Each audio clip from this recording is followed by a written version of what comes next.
Hello friends, എല്ലാവർക്കും Shruthi's learning സ്ക്വയറിലേക്ക് സ്വാഗതം. ഇന്നത്തെ ക്ലാസ്സിൽ നമ്മൾ ഡിസ്കസ് ചെയ്യാൻ പോകുന്നത് ഒരു 15 ക്വസ്റ്റ്യൻസ് ആണ് കേട്ടോ ഇംഗ്ലീഷിൻ്റെ. മിക്സ്ഡ് ആയിട്ടുള്ള ഒരു സെക്ഷനാണ്. അപ്പോൾ തീർച്ചയായിട്ടും നിങ്ങൾക്ക് യൂസ്ഫുൾ ആയിരിക്കും. കിട്ടുന്ന ടിപ്സും കാര്യങ്ങളൊക്കെ ഒന്ന് നോട്ട് ചെയ്ത് വെക്കുക കേട്ടോ. ഫസ്റ്റ് ക്വസ്റ്റ്യനിലേക്ക് കയറാം. Would you mind dash reading aloud? ഇവിടെ വരുന്ന ആൻസർ എന്തായിരിക്കും? സിമ്പിളാണ്. റീഡിങ് കണ്ടോ? റീഡിങ് കണ്ടപ്പോൾ എന്താ മനസ്സിലായേ? ജെറൻ്റ് ആണെന്ന് മനസ്സിലായി അല്ലേ? റീഡിൻ്റെ ഒപ്പം ING ഉണ്ട്, വെർബിൻ്റെ ഒപ്പം ING ഉണ്ടെങ്കിൽ നമ്മൾ സാധാരണ അതിനെ ജെറൻ്റ് എന്നാണ് പറയുന്നത്. അപ്പോൾ ഈ ജെറൻഡിന് മുമ്പ് നമ്മൾ എന്താ യൂസ് ചെയ്യുക? പൊസസീവ് അഡ്ജക്റ്റീവ്സ് ആയിരിക്കും യൂസ് ചെയ്യുന്നത്. ഇനി പൊസസീവ് അഡ്ജക്റ്റീവ്സ് ഏതൊക്കെയാണ്? നമുക്കറിയാം മൈ ഉണ്ട്, അവർ ഉണ്ട്, യുവർ ഉണ്ട്, ഹിസ്, ഹെർ, ദെയർ, ഇങ്ങനെയുള്ള കുറച്ച് ആൾക്കാരാണ് ഈ പൊസസീവ് അഡ്ജക്റ്റീവ്സ് എന്ന് പറയുന്നത്. അപ്പോൾ ഈ ലിസ്റ്റിലുള്ള ആൾക്കാരായിരിക്കും എന്തായാലും ജെറൻഡിന് മുമ്പിലുണ്ടാവുന്നത്. അപ്പോൾ നോക്കിയേ, ഇതിനകത്ത് ഏതാ ഓപ്ഷനിലുള്ളത്? മൈ ഉണ്ടല്ലോ. നമ്മുടെ ആൻസർ മൈ. എളുപ്പമല്ലേ? അപ്പോൾ സിമ്പിളാണ്. ഈ കാര്യങ്ങളൊക്കെ ജസ്റ്റ് ഒന്ന് നോട്ട് ചെയ്ത് വയ്ക്കുക കേട്ടോ. അടുത്ത ക്വസ്റ്റ്യനിലേക്ക് കയറാം. Although the question was easy dash boys were able to answer it. അപ്പോൾ ഈ ഒരു ക്വസ്റ്റ്യൻ പെട്ടെന്ന് നമുക്ക് ആൻസറിലേക്ക് എത്താൻ പറ്റും കേട്ടോ. നോക്കിയേ, ഓൾദോ എന്ന് പറഞ്ഞ് കൊടുത്തിട്ടുണ്ട്. ഓൾദോ എന്ന് പറഞ്ഞാൽ എന്താ? എന്നിട്ടും, അതായത് ക്വസ്റ്റ്യൻ ഭയങ്കര ഈസി ആയിരുന്നു, എന്നിട്ടും dash boys were able to answer it. അപ്പോൾ ഈ ഓൾദോ എന്ന് പറഞ്ഞിട്ടുള്ള വാക്ക് സാധാരണ വന്നു കഴിഞ്ഞാൽ അതിൻ്റെ കോൺട്രഡിക്ഷനാണ് സാധാരണ കേസുകളിലൊക്കെ വരുന്നത്. അതായത് ക്വസ്റ്റ്യൻ ഭയങ്കര ഈസി ആയിരുന്നു എന്ന് പറഞ്ഞാൽ പോസിറ്റീവാണ്. അപ്പോൾ കോൺട്രഡിക്ഷൻ എന്ന് പറയുമ്പോൾ ഇവിടെ നെഗറ്റീവായിട്ട് വരണ്ടേ. അപ്പോൾ അതിൻ്റെ അർത്ഥം എന്താ? ക്വസ്റ്റ്യൻ ഭയങ്കര ഈസി ആയിരുന്നിട്ടും ആർക്കും അത് ആൻസർ ചെയ്യാൻ പറ്റിയില്ല എന്നുള്ളൊരു രീതിയിൽ വേണം വരാൻ. കാരണം നെഗറ്റീവ് അല്ലേ. ഇത് നമ്മൾ ഓപ്ഷൻസ് നോക്കുകയാണ് കേട്ടോ. ഇവിടെ നോക്കിയേ, ഫ്യൂ ഉണ്ട്, എ ഫ്യൂ ഉണ്ട്, എ ലിറ്റിൽ ഉണ്ട്, സമ്മും ഉണ്ട്. അപ്പോൾ ഒന്നുമില്ല, അതായത് നെഗറ്റീവായിട്ട് മീനിങ് വരുന്നത് ഏതാണ്? ഫ്യൂ ആണ്. ഓക്കെ ആണല്ലോ. സോ ഇവിടുത്തെ ആൻസർ എന്താ? ഫ്യൂ. ക്ലിയർ ആയെന്ന് വിശ്വസിക്കുകയാണ്. അടുത്ത ക്വസ്റ്റ്യനിലേക്ക് കയറാം. He dash the pictures on the വാൾ. അപ്പോൾ ഇവിടെ വരുന്ന ആൻസർ ഹങ് ആണ്. എങ്ങനെയാണ് ആൻസറിലേക്ക് എത്തി നോക്കാം. ഇത് വളരെ സിമ്പിളാണ്. നമ്മൾ പലപ്പോഴും പക്ഷെ തെറ്റിക്കുന്ന ഒരു കാര്യം കൂടിയാണ് കേട്ടോ. ഈ ഹാങ്ങിന് നമുക്ക് രണ്ട് തരത്തിൽ പറയാൻ പറ്റും പാസ്റ്റ് ടെൻസ്. ഒന്ന് hanged, hanged, V3 form hanged കേട്ടോ. അതേപോലെ തന്നെ ഹങ്, ഹങ്. ഓക്കെ, ഹാങ്ങിൻ്റെ ആണ് കൊടുത്തിരിക്കുന്നത് കേട്ടോ. ഹാങ്ങിൻ്റെ 3 ഫോംസ് ആണ് കൊടുത്തിട്ടുള്ളത്. അപ്പോൾ രണ്ട് തരത്തിലും ഹാങ്ഡ് എന്നും പറയും, ഹങ് എന്നും പറയും. ഇനി എപ്പോഴാണ് നമ്മൾ ഹങ് യൂസ് ചെയ്യണമെന്ന് വെച്ചിട്ടുണ്ടെങ്കിൽ, അതായത് V3 ഫോം അല്ലെങ്കിൽ പാസ്റ്റ് ടെൻസ് നമ്മൾ എപ്പോഴാണ് യൂസ് ചെയ്യണമെന്ന് വെച്ചിട്ടുണ്ടെങ്കിൽ എപ്പോഴാണ് പറയുന്നത്? അതായത് എന്തെങ്കിലുമൊക്കെ ഇങ്ങനെ തൂക്കിയിടുക എന്നുള്ളൊരു മീനിങ് ഒക്കെ വരുമ്പോഴാണ് നമ്മൾ സാധാരണ ഈ ഹങ് യൂസ് ചെയ്യുക, പാസ്റ്റ് ടെൻസ് യൂസ് ചെയ്യുക. അതേസമയം തൂക്കി കൊല്ലുക എന്നുള്ളൊരു രീതിയിൽ വരുമ്പോഴാണ് നമ്മൾ ഹാങ്ഡ് യൂസ് ചെയ്യുക കേട്ടോ. തൂക്കി കൊല്ലുക എന്നുള്ളൊരു മീനിങ്ങിൽ വരുമ്പോഴാണ് സാധാരണ ഹാങ്ഡ് യൂസ് ചെയ്യുന്നത്. അപ്പോൾ ഇവിടെ എന്താ വരുന്നത്? ഹങ് ആണ് നമ്മുടെ answer. He hung the pictures on the wall. Clear ആയല്ലോ. അടുത്ത ക്വസ്റ്റ്യനിലേക്ക് കയറാം. Next one. The man dash cross the road and ran away. സിമ്പിളായിട്ടുള്ള ക്വസ്റ്റ്യനാണ്. നോക്കിയേ, അത്യാവശ്യം വലിയൊരു സെൻറ്റൻസ് ആണ്. സെൻറ്റൻസ് നോക്കിയപ്പോൾ എനിക്ക് മനസ്സിലായി ഇവിടെ എന്താ ഉള്ളത്? റാൻ. റണ്ണിൻ്റെ പാസ്റ്റ് ടെൻസ് ആണ് റാൻ. അപ്പോൾ V2 ആണെന്ന് മനസ്സിലായി. അപ്പോൾ ആദ്യം ഈ ഒരു ക്രിയ നടന്നു, അതിന് ശേഷമാണ് അവൻ പോയിട്ടുള്ളത്, ഓടിപ്പോയി എന്നുള്ളത് മനസ്സിലായി. അപ്പോൾ സിമ്പിൾ പാസ്റ്റ് ടെൻസിനേക്കാളും മുമ്പ് നടക്കുന്ന കാര്യങ്ങൾ നമ്മൾ എങ്ങനെയാണ് പറയുക? ഞാൻ ടൈം ലൈനൊക്കെ പഠിപ്പിച്ചു തന്നില്ല. എങ്ങനെയാണ് പറയുന്നത്? പാസ്റ്റ് പെർഫെക്റ്റ് ടെൻസ് ആണ് യൂസ് ചെയ്യുക അല്ലേ? പാസ്റ്റ് പെർഫെക്റ്റ് ടെൻസ് എന്ന് പറയുമ്പോൾ ഇവിടെ എന്ത് വരണം? ഹാഡ് കൂട്ടിയിട്ട് പറയണം. ഇത് V3 ആണെന്നുള്ളത് നമുക്കറിയാം. അപ്പോൾ ഹാഡ് കൂട്ടിയിട്ട് വരണം എന്നുള്ളത് നമുക്കറിയാം. The man had cross the road and ran away. കിട്ടിയല്ലോ. അടുത്ത ക്വസ്റ്റ്യനിലേക്ക് വരാം. Next one. The match dash by their team. വേഗം ആൻസർ പറഞ്ഞോളൂ, പെട്ടെന്ന് കിട്ടും. യെസ്, ആൻസർ ഹാസ് ബീൻ 1 ആണ്. എങ്ങനെ മനസ്സിലായി? ഹാസ് ബീൻ 1 ആണോ അല്ലെങ്കിൽ ഹാസ് 1 ആണോ അല്ലെങ്കിൽ 1 ആണോ എന്നൊക്കെ എങ്ങനെയാണ് മനസ്സിലാവുന്നത്? ഇവിടെ നോക്കിയേ, ബൈ ദെയർ ടീം എന്ന് പറഞ്ഞ് കൊടുത്തിട്ടുണ്ട്. ഈ ബൈ കാണുമ്പോൾ നമുക്കറിയാം അത് പാസീവ് വോയിസ് ആണെന്നുള്ളത് അറിയാം അല്ലേ? ബൈ കാണുമ്പോൾ നമുക്ക് പെട്ടെന്ന് ഐഡൻറ്റിഫൈ ചെയ്യാൻ പറ്റും, പാസീവ് ആണ്. അപ്പോൾ പാസീവ് ആണെങ്കിൽ പിന്നെ നമ്മൾ പാസീവിൽ പറയുമോ? ഇല്ല. ഹാസ് 1 പാസീവിൽ പറയുമോ? ഇല്ല. 1 പറയുമോ? ഇല്ല. ആകെ കൂടെ നമ്മൾ യൂസ് ചെയ്യുന്നത് എന്താ? ഇതാണ് നമ്മൾ കറക്റ്റായിട്ട് പാസീവിൽ പറയുന്നത്. Has been 1. കാരണം ഹാസ്, ഹാവ്, ഹാഡൊക്കെ ഉണ്ടെങ്കിൽ അതിന് ശേഷം ബീൻ എന്നുള്ള വാക്ക് എന്തായാലും നമുക്ക് വേണം. എന്നാൽ മാത്രമേ അത് പാസീവിൽ നമ്മൾ പറയുള്ളൂ കേട്ടോ. Bean plus V3 form. അപ്പോൾ ബാക്കി എല്ലാ കേസുകളും ഞാനവിടെ ക്യാൻസൽ ചെയ്തു. ക്ലിയർ ആയെന്ന് വിശ്വസിക്കുകയാണ്. അടുത്ത ക്വസ്റ്റ്യനിലേക്ക് കയറാം. The audience dash going out through different doors.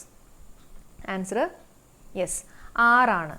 എങ്ങനെ മനസ്സിലായി? ഇവിടെ ഓഡിയൻസ് എന്ന് പറഞ്ഞു കഴിഞ്ഞാൽ ഒറ്റ കൺസെപ്റ്റ് അല്ല, അവരെല്ലാവരും പല ഡോർസിൽ കൂടെ പോവുകയാണെന്നുള്ള രീതിയിലാണ് പറഞ്ഞിട്ടില്ല. അപ്പോൾ ഒരു സെയിം ആയിട്ടുള്ളൊരു കൺസെപ്റ്റ് അല്ല പറഞ്ഞേക്കുന്നത്. അതുകൊണ്ട് തന്നെ അവരെ നമുക്ക് പ്ലൂറലായിട്ടാണ് കൺസിഡർ ചെയ്യുന്നത്. നമ്മുടെ ആൻസർ 6. ക്ലിയർ ആണോ? അതേസമയം എന്താ ഒരു ഓഡിയൻസ് എല്ലാവരും മറ്റൊരു ഡിസിഷനിലേക്ക് എത്തിയെന്നോ അങ്ങനെ എന്തെങ്കിലുമൊക്കെ പറയുകയാണെങ്കിൽ അവിടെ യൂസ് ചെയ്യുന്നത് സിംഗുലർ ആയിരിക്കും. ഓക്കെ, അടുത്ത ക്വസ്റ്റ്യനിലേക്ക് വരാം. I Pinarayi Vijayan dash responsible before the law. വേഗം ആൻസർ പറഞ്ഞേ. ഈ ക്വസ്റ്റ്യൻ ഞാൻ കോൺകോഡിൻ്റെ ക്ലാസ് എടുത്തപ്പോൾ ഞാൻ പഠിപ്പിച്ച് തന്നതാണ് കേട്ടോ. വേഗം പറഞ്ഞോളൂ. എപ്പോസിഷൻ പ്രിൻസിപ്പിളാണ് യൂസ് ചെയ്യുന്നത്. നമ്മുടെ ആൻസർ ആം ആണ്. അപ്പോൾ എന്താ പറഞ്ഞിട്ടുള്ളത്? ഇവിടെ ഈ ഐനെയാണ് കുറച്ചും കൂടെ ക്ലിയർ ആയിട്ട് ഇവിടെ പറഞ്ഞിട്ടുള്ളത്. അതിനെ തന്നെയാണ് ഇവിടെ പിണറായി വിജയൻ എന്നുള്ള രീതിയിൽ പറഞ്ഞിട്ടുള്ളത്. അപ്പോൾ ഈ ഒരു കേസിൽ നമ്മൾ എന്ത് നോക്കണം? ഈ രണ്ടാമത്തെ ആളെ ജസ്റ്റ് നോക്കേണ്ട ആവശ്യമില്ല കേട്ടോ. ഈ ഫസ്റ്റ് ആളെ അനുസരിച്ചിട്ട് തന്നെ നിങ്ങൾ ജസ്റ്റ് ഒന്ന് ഇവിടെ എഴുതിയാൽ മതി. Okay, am responsible before the law. നമ്മൾ ഐ ആണെങ്കിൽ അതിന് ശേഷം ആം അല്ല യൂസ് ചെയ്യുക, അത്രേ ഉള്ളൂ. അടുത്ത ക്വസ്റ്റ്യനിലേക്ക് വരാം. He is one of the boys who dash hard. എന്താ ആൻസർ വരുന്നത്? ആൻസർ വർക്കാണ്. അപ്പോൾ സാധാരണ നമുക്കറിയാം ഈ വൺ ഓഫ് ദ ഒക്കെ വന്നു കഴിഞ്ഞാൽ നമ്മൾ കോഡ് പഠിച്ചിട്ടുണ്ട്. ഓപ്പൺ ആൻഡ് സേവ് എന്നുള്ള രീതിയിൽ കോഡ് പഠിച്ചിട്ടുണ്ട് അല്ലേ? വൺ ഓഫ് ദ വരികയാണെങ്കിൽ പ്ലൂരൽ നൗൺ ആണ്. ഓക്കെ, പ്ലൂരൽ നൗൺ ആണ്. പിന്നെ വരേണ്ടത് സിംഗുലർ വെർബാണ്. ഇതാണ് സാധാരണ കേസുകളിൽ. പക്ഷേ ഇവിടെ ഒരു പ്രത്യേകത ഉണ്ടല്ലോ. എന്താ? ഹൂ എന്ന് പറഞ്ഞിട്ടുള്ള ഒരാളിരിക്കുന്നുണ്ട്. അതാരാ? റിലേറ്റീവ് പ്രോനൗൺ ആണ്.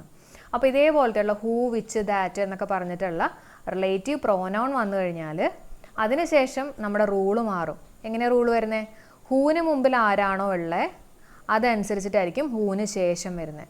അപ്പോൾ ഇവിടെ ബോയ്സ് ആണ്. ബോയ്സ് എന്ന് പറയുമ്പോൾ നമുക്കറിയാം പ്ലൂരലാണ്. അപ്പോൾ ഇവിടെ എന്ത് വരണം? ഇവിടെയും plural form of the verb വരണം. Plural form of the verb എന്ന് പറഞ്ഞാൽ എങ്ങനെയാണ്? എസ് കൂട്ടിയിട്ടല്ല അല്ലേ? സിമ്പിളായിട്ട് വർക്ക് എന്നുള്ള രീതിയിൽ നമുക്ക് ആൻസർ കിട്ടും. അടുത്ത ക്വസ്റ്റ്യനിലേക്ക് കയറാം. I am going dash home.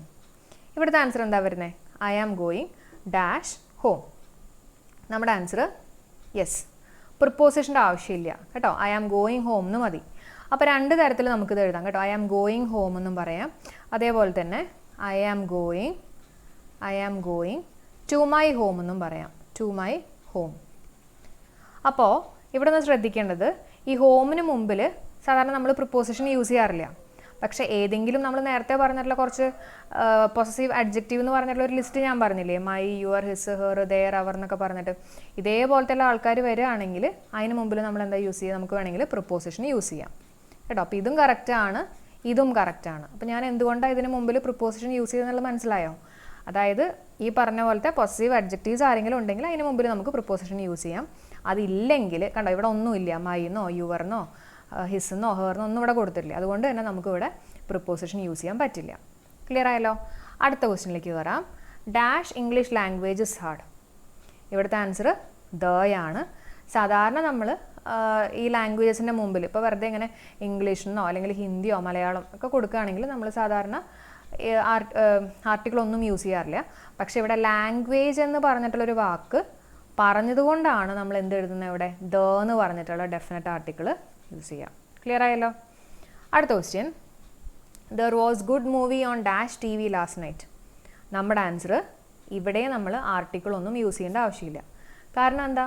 നമ്മളിവിടെ ടി വിനെ കുറിച്ചാണോ പറഞ്ഞിട്ടുള്ളത്? അല്ല, ടി വിയിലെ ഒരു നല്ലൊരു മൂവീനെ കുറിച്ചാണ് ഇവിടെ പറഞ്ഞിട്ടുള്ളത്. അപ്പോൾ ടി വി അല്ലെങ്കിൽ റേഡിയോനൊക്കെ കുറിച്ച് പറയുമ്പോൾ നമ്മൾ സാധാരണ ദ എന്ന് പറഞ്ഞിട്ടുള്ള ഡെഫിനറ്റ് ആർട്ടിക്കിൾ യൂസ് ചെയ്യാറുണ്ട്. പക്ഷേ ഇവിടെ പറഞ്ഞിട്ടുള്ളത് അതല്ല, ടി വി അല്ല, ടി വിയിലെ ഗുഡ് മൂവിയാണ്. അതുകൊണ്ട് തന്നെ ഇവിടെ നമ്മൾ ആർട്ടിക്കിളൊന്നും യൂസ് ചെയ്യേണ്ട ആവശ്യമില്ല. ക്ലിയർ ആയല്ലോ? അടുത്ത question. Don't put the glass on dash T V. ഇവിടുത്തെ ആൻസർ എന്താ വരുന്നത്? ഇവിടുത്തെ ആൻസർ ദയാണ്. നിങ്ങൾക്കറിയാം അല്ലേ? കാരണം ഇവിടെ നമ്മൾ പറയുന്നത് ടി വിയെ കുറിച്ച് തന്നെയാണ്. ടി വിനകത്തുള്ള പ്രോഗ്രാംസോ കാര്യങ്ങളോ ഒന്നുമല്ല, ടി വിയെ കുറിച്ച് തന്നെയാണ് പറഞ്ഞിട്ടുള്ളത്. Don't put the glass on the T V ആണ് നമ്മുടെ ആൻസർ. അടുത്ത question. I always eat breakfast before dash to school. Answer എന്താ? ഗോയിങ് ആണ്. എങ്ങനെയാണ് മനസ്സിലായത്? ഇവിടെ ശ്രദ്ധിക്കാട്ടോ, ഇതൊക്കെ ടിപ്സാണ്. ഈ ബിഫോർ എന്ന് പറയുന്നത് ഒരു പ്രിപ്പോസിഷനാണ്. സാധാരണ നമ്മൾ പ്രിപ്പോസിഷന് ശേഷം എപ്പോഴും യൂസ് ചെയ്യുന്നത് എന്തായിരിക്കും? ING കൂട്ടിയിട്ട് പറയുക കേട്ടോ. എപ്പോഴും നമ്മൾ യൂസ് ചെയ്യുന്നത് എങ്ങനെയായിരിക്കും? ING form of the verb ആയിരിക്കും. ക്ലിയർ ആയല്ലോ? എളുപ്പമാണല്ലോ. അപ്പോൾ പ്രിപ്പോസിഷൻ ഉണ്ടോ നോക്കുക. അതുണ്ടെങ്കിൽ അതിന് ശേഷം ING form of the verb കൂട്ടിയിട്ട് പറഞ്ഞാൽ മതി. അടുത്ത question. Bring to book means. സിമ്പിളാണ്. ബ്രിങ് ടു ബുക്സ് എന്ന് പറഞ്ഞാൽ പഠിച്ചു വെച്ചേക്കണേ, പണിഷ് എന്നുള്ളൊരു മീനിങ്ങാണ്. പലർക്കും പബ്ലിഷ് കൂത്താൻ തോന്നും കേട്ടോ, പക്ഷേ പണിഷ് ആണെന്നുള്ളത് ഓർത്ത് വയ്ക്കുക. Bring to book means punish. Do you mind if I dash hear. ഇവിടുത്തെ ആൻസർ എന്താ വരുന്നത്? Do you mind if I dash hear. നമ്മുടെ ആൻസർ സ്മോക്കാണ്. അപ്പോൾ സാധാരണ കേസുകളിൽ ഡു യു മൈൻഡ് അതേപോലെ തന്നെ വുഡ് യു മൈൻഡ് രണ്ടാൾക്കാരുണ്ട് കേട്ടോ. ഡു യു മൈൻഡ് അല്ലെങ്കിൽ വുഡ് യു മൈൻഡിനൊക്കെ ശേഷം നമ്മൾ സാധാരണ യൂസ് ചെയ്യുന്നത് ING ഫോം ഓഫ് ദി വെർബാണ്. വെർബിൻ്റെ ഒപ്പം ING കൂട്ടിയിട്ടാണ് നമ്മൾ സാധാരണ പറയുക. ഡു യു മൈൻഡ് സ്മോക്കിംഗ് എന്നുള്ള രീതിയിലൊക്കെ പറയും. പക്ഷേ ഇവിടെ അങ്ങനെയാണോ വന്നിട്ടുള്ളത്? ഡു യു മൈൻഡിന് ശേഷം അല്ല ഡാഷ് വന്നിട്ടില്ല, ഇവിടെ ഇഫ് എന്ന് പറഞ്ഞിട്ടുള്ള ഒരു കണ്ടീഷനും കൂടി വന്നേക്കുക. അപ്പോൾ ഡു യു മൈൻഡിന് ശേഷം ഇഫ് എന്ന് പറഞ്ഞിട്ടുള്ള ഒരാളും കൂടി ഉണ്ടെങ്കിൽ അവിടെ നമ്മൾ യൂസ് ചെയ്യേണ്ടത് ING ഫോമൊന്നും അല്ല, പിന്നെന്താ യൂസ് ചെയ്യേണ്ടത്? വെറുതെ ബേസ് ഫോം പറയുക, സ്മോക്കാണ് കേട്ടോ. Do you mind if I smoke here. അതേസമയം വുഡ് യു മൈൻഡ് ആയിരുന്നു എങ്കിൽ വുഡ് യു മൈൻഡിന് ശേഷം ഇഫ് വന്നിട്ടുണ്ടെങ്കിൽ അവിടെ നമ്മൾ എന്താ യൂസ് ചെയ്യുക? വുഡ് എന്ന് കേൾക്കുമ്പോൾ നമുക്കറിയാം അല്ലേ, പാസ്റ്റ് ടെൻസ് ആണ്. അപ്പോൾ എന്ത് വരും? പാസ്റ്റ് ടെൻസ് ആയിട്ടുള്ള സ്മോക്ക്ഡ് വരും. ക്ലിയർ ആയല്ലോ? ഓക്കെ ആണല്ലോ? അപ്പോൾ ജസ്റ്റ് ഒന്നും കൂടെ പറയാം. ഡു യു മൈൻഡ് അല്ലെങ്കിൽ വുഡ് യു മൈൻഡ് ഒറ്റയ്ക്കാണ് വരുന്നതെങ്കിൽ അതിന് ശേഷം വെർബിൻ്റെ ഒപ്പം ING കൂട്ടിയിട്ട് പറയാം. Do you mind smoking, would you mind smoking എന്നുള്ള രീതിയിലൊക്കെ ഒന്ന് ഓർത്തോളൂ. അതേസമയം ഡു യു മൈൻഡിന് ശേഷം ഇഫ് ഉണ്ടെങ്കിൽ ഡു എന്ന് പറയുമ്പോൾ നമുക്കറിയാം പ്രസൻറ്റൻസ് ആണ്.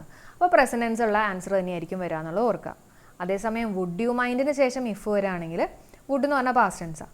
അപ്പോൾ പാസ്റ്റ് ടെൻസ് ഉള്ള V2 form of the verb ആയിരിക്കും വരുന്നത്. ക്ലിയർ ആയെന്ന് വിശ്വസിക്കണം കേട്ടോ. അടുത്ത ക്വസ്റ്റ്യൻ മനസ്സിലായിട്ടുണ്ടെങ്കിൽ ഇതിൻ്റെ ഒന്ന് ആൻസർ പറഞ്ഞേ. Would you mind if I dash the window? Answer എന്താ വരുന്നത്? ഓപ്പൺഡ് ആണ്. കാരണം നമ്മൾ നേരത്തെ പറഞ്ഞു വുഡ് യു മൈൻഡിന് ശേഷം ഇഫ് ഉണ്ടെങ്കിൽ എന്തായിരിക്കും വരുന്ന? V2 ഫോം ഓഫ് ദി വെർബാണ് വരിക. നമ്മുടെ ആൻസർ ഓപ്പൺഡ്. ക്ലിയർ ആണല്ലോ? അടുത്ത question we shall go for a walk when it dash raining. എന്താ ആൻസർ വരുന്നത്? അപ്പം വേഗം കിട്ടുമല്ലോ, ഒന്ന് ആലോചിച്ച് നോക്കിയേ. വി ഷാൽ ഗോ അല്ലേ, ഫ്യൂച്ചറാണ്.